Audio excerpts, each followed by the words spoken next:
Louisiana Democratic Senate candidate Gary Chambers is calling for federal legalization because he feels the need for weed. Let's talk about it on the mic.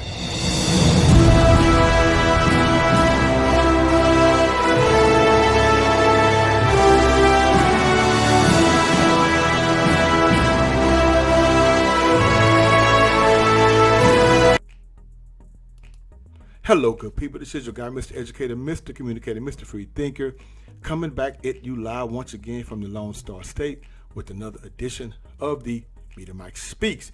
It is 17 minutes past the hour, and yes, we are the voice of the everyday citizen. All right, good people, as you saw in the thumbnail, yes, it is true. When it comes to drug legalization, one candidate is definitely not just blowing smoke. Well, he actually is, literally. So, yes. Anyway, as you saw here, as you can see here, I would say, Mr. Gary Chambers is running for a seat in the U.S. Senate representing Louisiana. And he's posted a video on YouTube announcing his campaign. In the video, Mr. Chambers is shown smoking marijuana in an outdoor leather armchair, as you can see. He goes on to quote, "Every 37 seconds, someone is arrested for possession of marijuana. Since 2010, state and local police have arrested an estimated 7.3 million Americans for violating marijuana laws, over half of all drug arrests," unquote. Mr. Chambers goes on to say, he continued, "Black people are 4 times more likely to be arrested for marijuana laws than white people. States waste $3.7 billion enforcing marijuana laws every year. Most of the people police are arrested aren't drug dealers, but rather people with small amounts of pot, just like me," unquote, he says. He may have a point. I think he does have a point, good people. Now, marijuana legalization has become a popular campaign for political candidates across the aisles in recent years. President Sleepy Joe Biden hasn't come out in support of legalizing marijuana at the federal level, but has said he supports decriminalizing possession of the drug.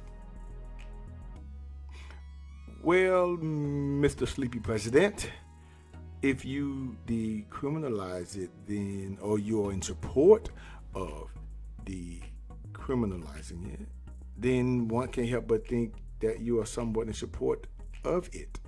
Okay, maybe it's a federal thing. Who knows? But anyway, let's continue. Here are a few comments. Now, it's not without its pushback or concern. It does not go without its criticism, good people. Now, here are just a few comments on what people had to say about Mr. Chambers and his campaign. One quote here: "Brothers are already spending money on weed instead of auto insurance, driving around totally stoned, and then crashing into things and taking off on foot because they have outstanding warrants. Happens constantly. Legalization won't change that, Mr. Candidate." Okay? Someone else goes on to say, "This guy should be pushing for vocational training that would actually teach young folks a good trade as a means for survival. Instead, he is advocating for something that actually keeps most kids down." This person is saying this, good people. "I've smoked for over 40 years, and trust me, when I tell you weed isn't for everyone, we have to get these kids inspired and productive, or our society is going to continue to spiral down." Okay. Another critic goes on to say, "Another so-called activist running for office. This politician has no real education or successful career. Hopefully the citizens of Louisiana will choose someone with more qualifications to represent their state in the Senate." Okay, there you have it. You had a few people who pushed back on this. So, good people, well, do you agree? Does Mr. Chambers have a point? Are state and federal governments carrying this marijuana thing just a bit too far? Do we need new legislation? Or is this the rise of a new generation?